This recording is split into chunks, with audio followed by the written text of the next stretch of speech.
This is my 2002 BMW 330i. E46, it's now a Dyna 3. In about a week, I'm going to take a 1,000-mile road trip with some friends of mine. And there's been something on the interior that I wanted to change for a long time, and I figured, why not do it now? So, stay with me, stick with me. Let's check it out.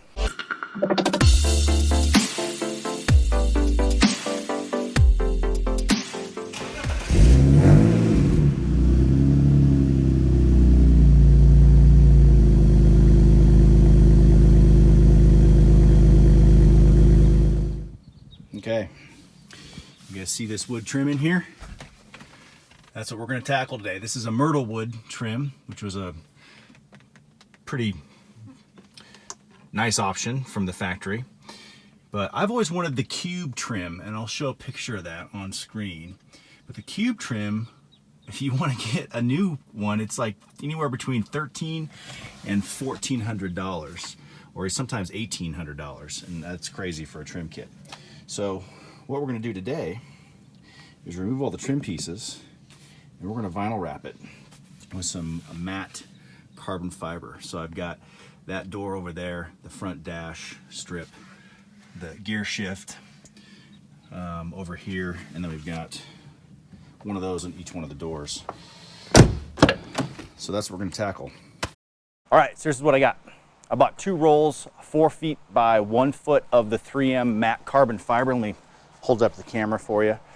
Vinyl wrap. So I've got 2 of those, which hopefully will cover it. I'm probably gonna make a mistake, so I might have to order more. I've got some isopropyl alcohol to clean the surface of the trim pieces.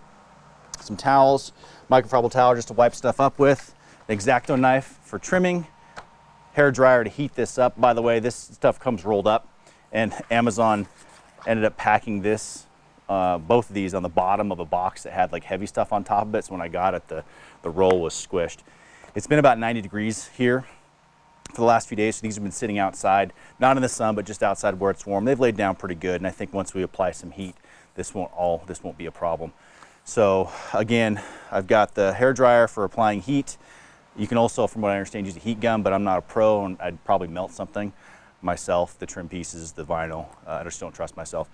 I've got some of this Primer 94, which is extra sticky stuff. The backing on this has stickum on it, or adhesive on it, and this is a little bit extra for when we wrap it on around the back side. We'll put some of this stuff on there to really hold those edges down so they peel back up.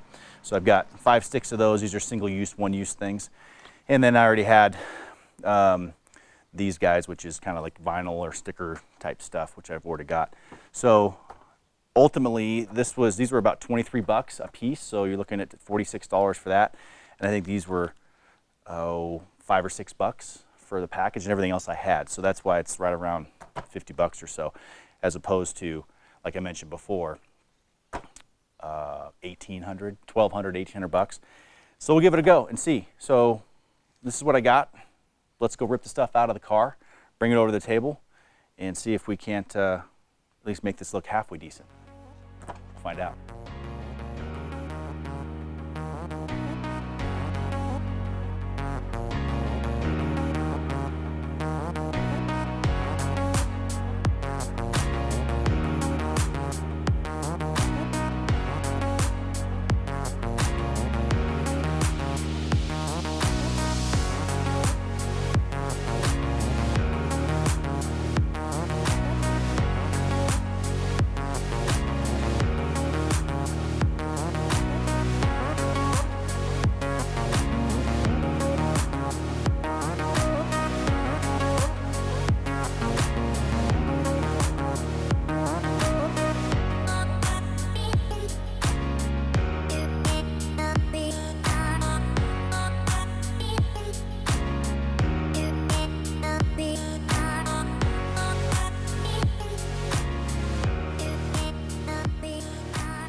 All right, got it all out of the car. So next, let's flip over this vinyl and get an idea of how this is going to lay out.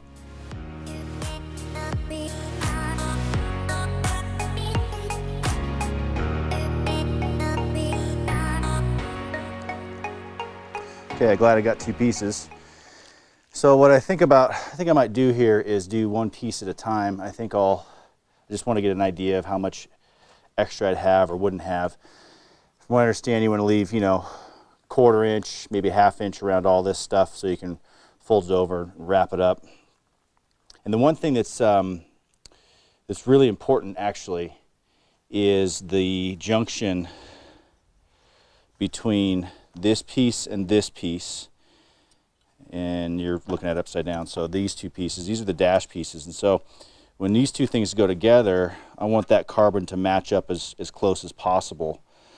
The steering wheel goes here, and then the door goes, there's a gap, and then the door goes here. So I'm going to make sure I keep things as aligned as I possibly can. Any pieces that come together, fit together, I will cut out just like that, so I get the weave as close as I possibly can. I think that's going to be the most difficult part.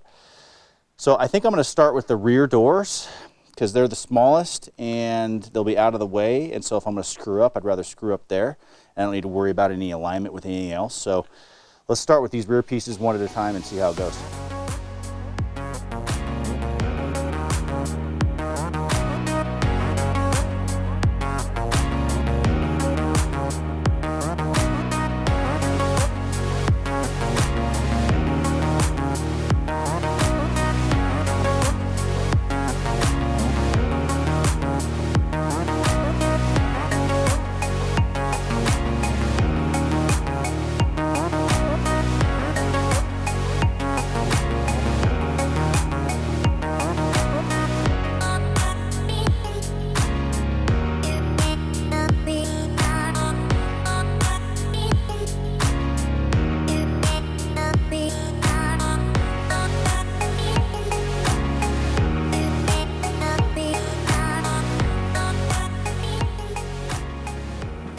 Okay, so I just learned something. I was trying to cut these little relief cuts and stuff in the corners and make it all perfect. And I kind of got lazy actually. I just heated this up and I just stretched it over. If you have a weird corner or something like that and you're trying to wrap it around and do all those relief cuts and it looks like crap on the inside, it'll be fine once I install it. But yeah, don't forget that if you got a weird corner and you're having a hard time getting it around stuff, heat that stuff up and stretch it.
Well guys, after about 4.5 hours, I learned that I suck at vinyling. It's a lot more difficult than I thought, but here's the finished product. All we have left to do now is to put it back in the car, but I think it turned out pretty well. So hopefully that's focusing. That's obviously center console. This is the dash piece here where they go together, and I got that pretty close. So let's go install and see how the whole thing looks after we're done. It wasn't easy.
guys, she's done. It took a long time, but I feel like the juice is worth the squeeze. I think it looks quite a bit better. And if I want to, I can always just take it all back out, peel it off, and do it again, or go back to wood if I want to.